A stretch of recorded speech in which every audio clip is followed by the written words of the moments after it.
Kamvuge ibintu birindwi niruka hano. Number 1. Muri iri jambo biravuga ngo agura ikibanza cy'ihema ryawe. Ihema niki? Bibiliya mu rurimi rwa Bibiliya ihema ni umubiri.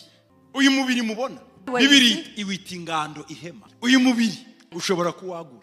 Ushobora gutuma uyu mubiri wawe urama. Kuko uyu mubiri ushobora gupfa kare. Imirire yawe ni determina imyaka uzabaho. Imiryamire yawe, imikorere yawe ishobora gutuma uyu mubiri utinda cyangwa ukabwa. Niba ushaka gutinda, kontrola ibyo urya, kontrola uko uryama, kontrola uko ukora. Ariko kandi ihema ni Kristo. Ngo yaje kubana natwe nk'ihema. Yabaye tabernacle muri twe. Ugomba kwagura Yesu kurimo muri uyu. Yesu mu muntu ashobora kunanuka, Yesu mu muntu ashobora kubyibuha. Niba urya gatatu ku munsi ukabyibuha, na Yesu n'umugaburira gatatu ku munsi azabyibuha muri. Ubusabane bwawe na Yesu muri uyu mwaka ni ngombwa kuruta ibi, niyo priorite number 1. Mu maresolite yawe ya mbere, mu byo wiyemeje kuzakora muri uyu mwaka no kugarura ubusabane bwawe n'Imana. Yesu agomba kuba mugari muri wowe. Imigambi y'Imana igomba kuba migari muri wowe. Gahunda z'Imana zigomba kuba ngari muri wowe. Amen. Agura ihema ryawe. Ibi nubikora nta limite izaba mu buzima bwawe. Kuko iyo ufite Yesu imiryango irakinguka. Icyakabiri, aha twasomye ngo rega inyegamo zo mu mazu yawe zigireyo. Inyegamo ni urufatiro rw'ubuzima. Indangagaciro zigomba kugaruka mu mazi. Tugomba kuguma muri zone imwe, ntawe gukoraho, no, emera bagukoreho niho ugera kure. Emera bakubyige niho ugera. Donc emera ibikubaho ariko kuba inyungu zo gutera imbere. Mu kurenga imbibi ugomba no kwagura inyegamo z'ubuzima bwawe. Niba Jane ari we kibazo cyane, ariko nkaba nzi kugira ngo ngere hariya ngomba guca kuri Jane, kandi nta yindi nzira ngomba guca. Ndashaka amahoro na Jane. Nubwo bincisha bugufi, ndimo ndagura inyegamo zanjye kugira ngo ngere hariya. Umugabo ubwenge ahakirwa urugo.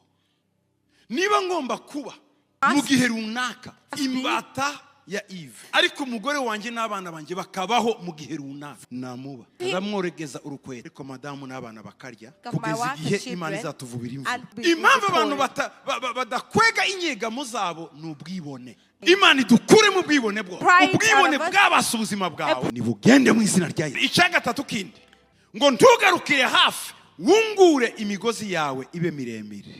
Imana yaturemanye imbaraga zitari limite. Bivugwa ko abanyabwenge bakomeye ku isi, abavumbuye ibintu bikomeye ku isi, bakoresha igice 9% cy'ubwonko bwabo. Ubwo ni abantu bashizeho indege, ubwo ni abantu bavumbuye za artificial intelligence. Abahanga muri bo bakoresha 9% y'ubwonko bwabo. Ni ukuvuga ngo 90% y'ubwonko bwabo burasinziriye. Icyo ushaka kuba cyo gitegure none. Kandi cyiza cy'Imana kibisaba imyaka, kibisaba iminsi, bisaba kwiyemeza uyu munsi. Muri iki gitondo n'ubyiyemeza uzabigeraho. Ngo ntugarukire hafi. Niba ushaka kurota, rota ibitagarukira hafi. Niba ushaka gukora, tekereza ibyakure. Wigarukira hafi mu ntekerezo zawe. Icyakane ngo shimangira imango zawe. Iri jambo rivuze iki? Tugakora ibintu bizagira icyumweru. Tuzakora ibintu bizarangirana nuko upfuye. Wagenda n'ibintu byose bikagera. Ikintu cyose ukoze zugishiramo ubuhanga ugikorere fondation. Ntuzongere kwinjira mu bintu utize neza.